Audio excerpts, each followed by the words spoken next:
हे dude, तुम्हें पता है मुस्को 10 से सीजन 3 आ गया। तब गरीबों में मिठाई बंटवाओ। अबे रुक, पहले पूरी बात तो सुन लो। इस सीजन में सब कुछ है, एक्शन है, ड्रामा है और हाँ रूडियस है तो लस्ट भी भर भर के है। बस एक चीज नहीं है, हिंदी डब। मतलब अगर तुम अभी देखना चाहते हो तो जैपनीज ही सुननी पड़ेगी, क्योंकि हिंदी डब वर्जन 2 अगस्त से स्टार्ट होगा। वैसे ये सिर्फ मुस्को 10 के साथ नहीं होता, लगभग हर एनिमे का हिंदी डब्ड लेट ही आता है। लेकिन आखिर ऐसा होता क्यों है? इस क्वेश्चन का आंसर ढूंढने के लिए हमें इंडिया से सीधे जापान चलना पड़ेगा।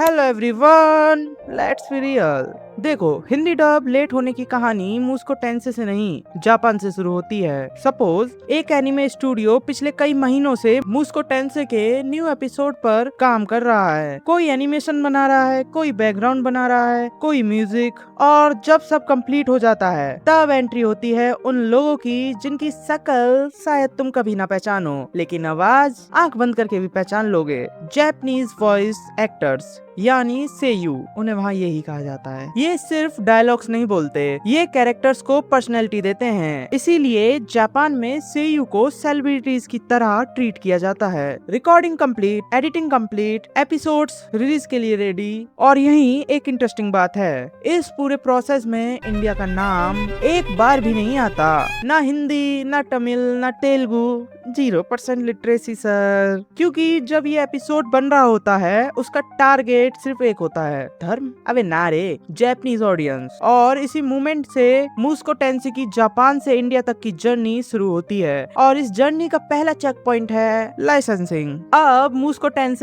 जापान से निकल चुका है। सिंपल लैंग्वेज में समझो, एनीमे कोई व्हाट्सएप फाइल नहीं है जो फॉरवर्ड दबाया और दुनिया भर में पहुंच गया। हर कंट्री में उसके स्ट्रीमिंग राइट्स अलग अलग बेचे जाते हैं। यानी इंडिया में मुस्को 10 को कौन स्ट्रीम करेगा? क्रंची रोल, नेटफ्लिक्स या कोई और प्लेटफॉर्म? अब इससे हमें क्या, हम कौन सा इस पे देखते हैं? हम तो रेयरटून।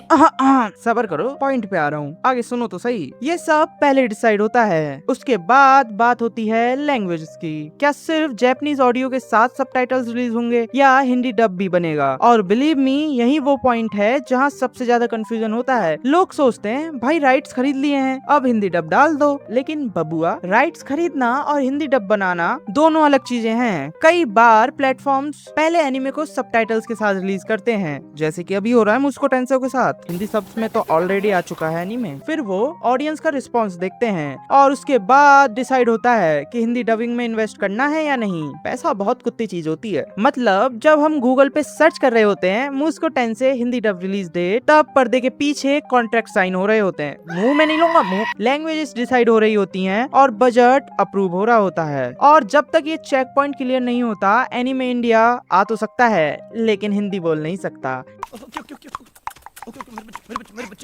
शांत हो जा मेरे बच्चे, शांत हो जा।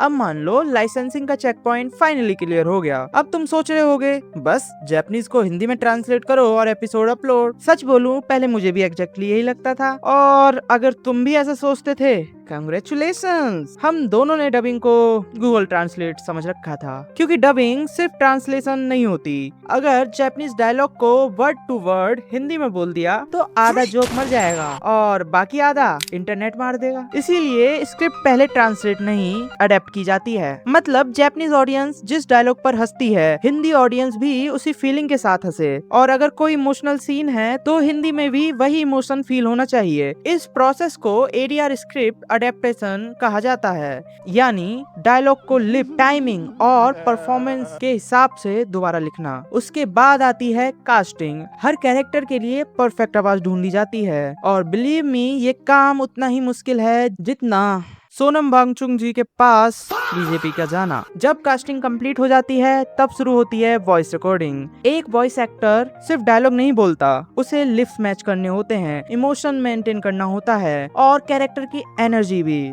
इसीलिए कई बार एक ही लाइन 4-5 बार रिकॉर्ड होती है। फिर ऑडियो क्लीन होता है, म्यूजिक बैलेंस होता है, डायलॉग सिंक होता है और लास्ट में आता है क्वालिटी चेक।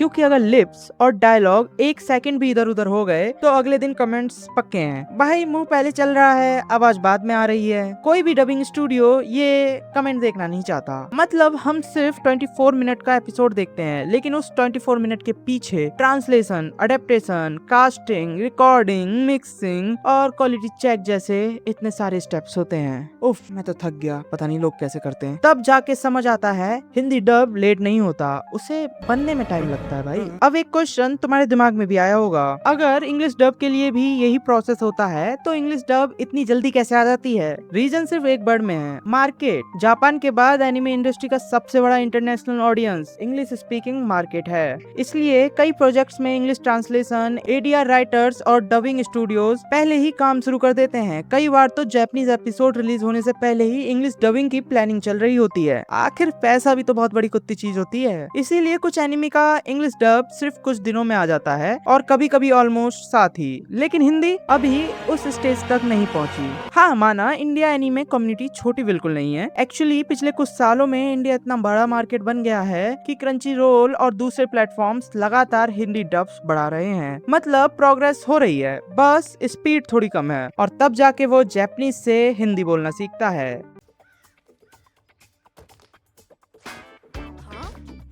तो गुस्सा तो आएगा ही, मुझे भी आता है, लेकिन अब कम से कम रीजन तो पता है। और अगर इतना वेट के बाद हमें एक क्वालिटी डब मिलता है तो शायद ये वेट इतनी बुरी डील भी नहीं है। वैसे कमेंट्स में बताओ कौन सा एनीमे है जिसका हिंदी डब तुम सबसे पहले देखना चाहोगे। चलो मिलते हैं किसी नेक्स्ट वीडियो में, तब तक के लिए ये देखो, बाय।